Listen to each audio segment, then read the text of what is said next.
السلام علیکم ناظرین، اپنے نئے ولاگ کے ساتھ میں ہوں شاہین ویک۔ آج میں آپ کو بتاؤں گی کہ مریم نواز صاحبہ وطن واپس آ چکی ہیں۔ اس کے علاوہ ایک اور خبر ہے میرے پاس آپ کے لیے، وہ یہ کہ نون لیگ 2 دھڑوں میں تقسیم ہو چکی ہے۔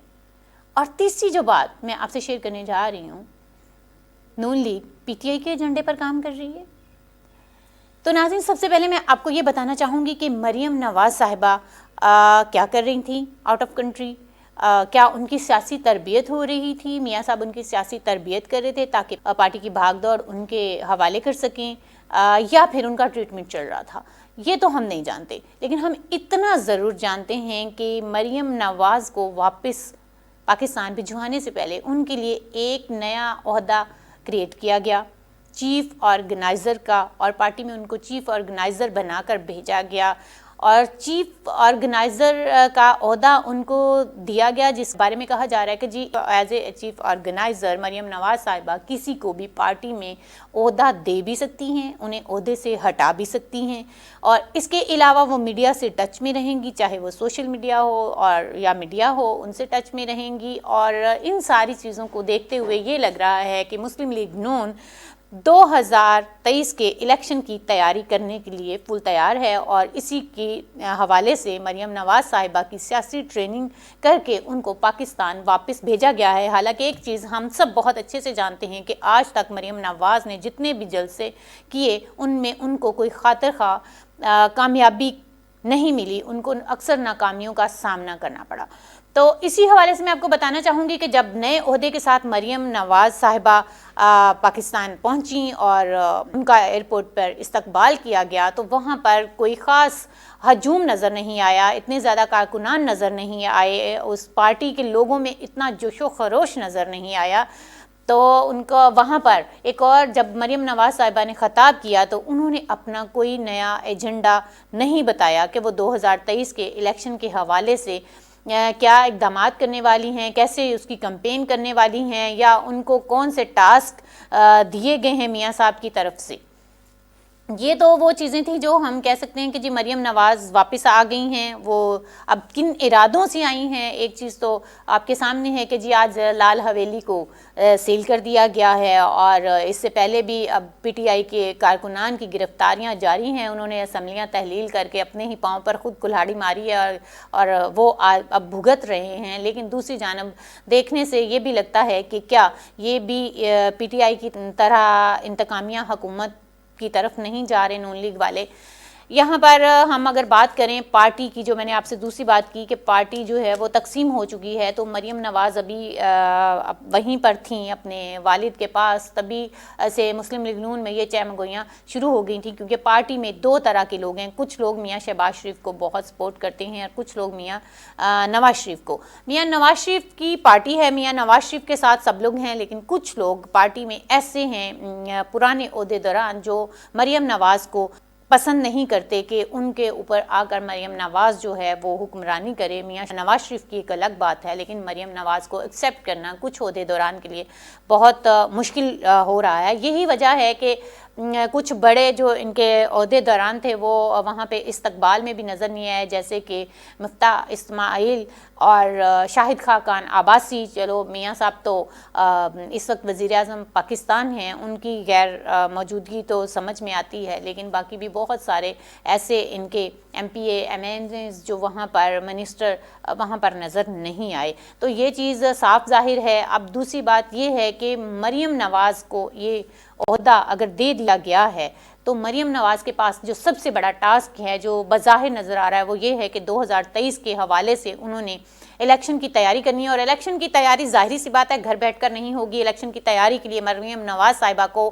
پاکستان کی عوام کا سامنا کرنا پڑے گا، اور اس وقت حکومت ہے مسلم لیگ نون کی، لاسٹ 9 منتھ سے مسلم لیگ نون حکومت میں ہے، اور اس وقت سے جو ملک کے حالات ہو رہے ہیں، اب چاہے وہ 4 سالہ پی ٹی آئی کی حکومت کی وجہ سے ہو رہے ہیں، اس کا بلیم تو سارا جو ہے، اس کا الزام تو سارا جو ہے وہ عوام تو دے گی مسلم لیگ نون کو۔ اس وقت جو سیاسی صورتحال ہے اس کا سامنا تو مریم نواز صاحبہ نے کرنا ہی کرنا ہے، وہ تو وہ کر لیں گی، لیکن معاشی صورتحال میں جو عوام کا غم و غصہ ہے، عوام کی تکلیف ہے، عوام کے مسائل ہیں، اور اس وقت جو آج ہی پیٹرول کے ریٹس بڑھا دیے گئے ہیں، ایک دم پیٹرولیم مصنوعات میں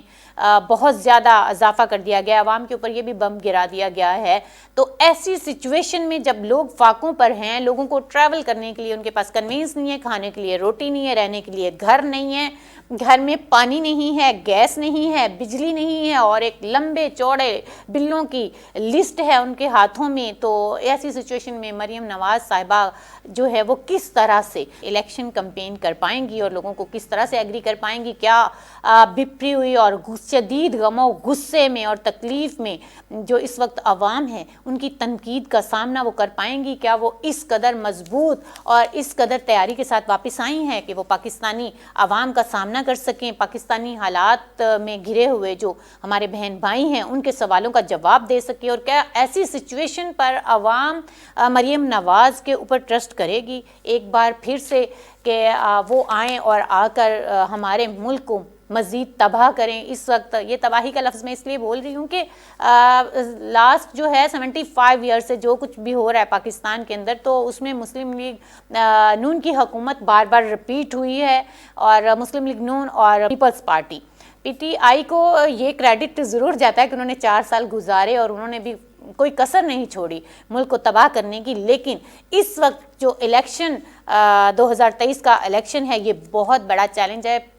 مسلم لیگ نون کی حکومت کے لیے، کیونکہ حکومت میں اس وقت موجود ہونے کے باوجود یہ لوگ کچھ نہیں کر پا رہے، اور سارا الزام IMF پہ ڈال کے، عمران خان کے معاہدے پہ ڈال کے یہ اپنے آپ کو بچانا چاہتے ہیں۔ اس میں جو تیسری بات میں نے آپ کو بتائی کہ کیا پی ٹی آئی کے ایجنڈے پر مسلم لیگ نون کام نہیں کر رہی ہے، تو جب پی ٹی آئی نے نعرہ لگایا تھا نوجوان نسل کو سامنے لانے کا، ریاست مدینہ کا، عوام کے مسائل حل کرنے کا، عوام کو روزگار دینے کا، لیکن جو چیزیں ہمارے سامنے آئیں اس میں نہ تو کسی نوجوان کو کوئی سیٹ ملی، نہ کسی نوجوان کو نوکری ملی، نہ کوئی نوجوان منسٹر بنا، نہ کوئی DIG بنا، نہ کوئی انسپیکٹر بنا، یہ تو جابس کی بات تھی۔ اس کے علاوہ نہ کسی کو گھر ملا اور نہ ہی کسی کو ایسی سہولیات ملی کہ آپ یہ کہیں کہ یہ ریاست مدینہ بن گئی، نہ ہی انصاف ملا۔ انصاف کی تو کیا ہی بات ہے، قوانین کی تو ایسی دھجیاں اڑائی گئیں کہ جو پہلی بھی شاید گورنمنٹ تھی ان کا تو پھر بھی تھوڑا بہت خوف تھا ایسے اداروں کو، لیکن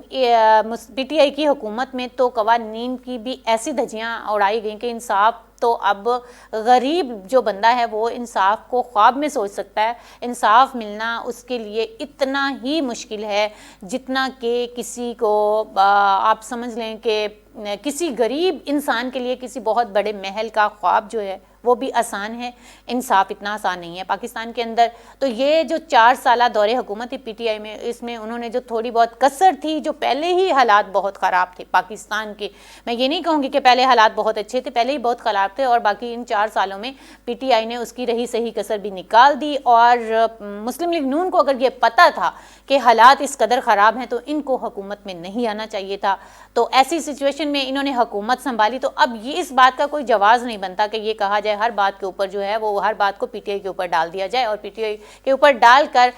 مسلم لیگ نون جو ہے وہ کسی بھی صورت سرخرو نہیں ہو سکتی عوام کے سامنے۔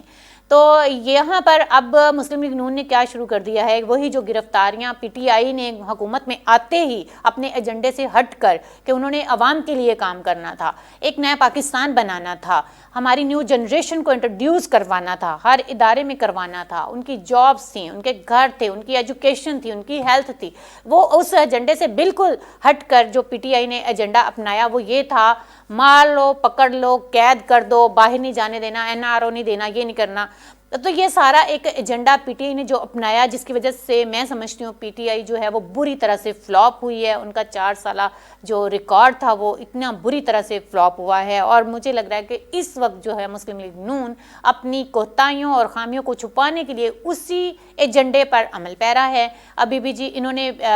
پہلے وہ گورنمنٹ تھی، مسلم لیگ نون کے لوگ اریسٹ ہو رہے تھے، اب مسلم لیگ نون آ گئی تو پی ٹی آئی کے لوگ اریسٹ ہو رہے ہیں۔ تو یہاں سوچنے والی بات یہ ہے، میں آپ سب کو یہ بتانا چاہ رہی ہوں کہ کرسی کی لڑائی ہے، پاکستان کی عوام کے بارے میں کوئی نہیں سوچ رہا، چاہے وہ مسلم لیگ نون ہے، چاہے وہ پی ٹی آئی ہے، چاہے وہ پیپلز پارٹی ہے، سب کو اپنی اپنی پڑی ہوئی ہے۔ لیکن بہرحال اب دیکھنا یہ ہے کہ مریم نواز ان حالات کو کس طرح سے فیس کرتی ہے۔ میرے اگلے ولاگ تک کے لیے شاہین وگ کو اجازت دیجیے۔ اللہ حافظ۔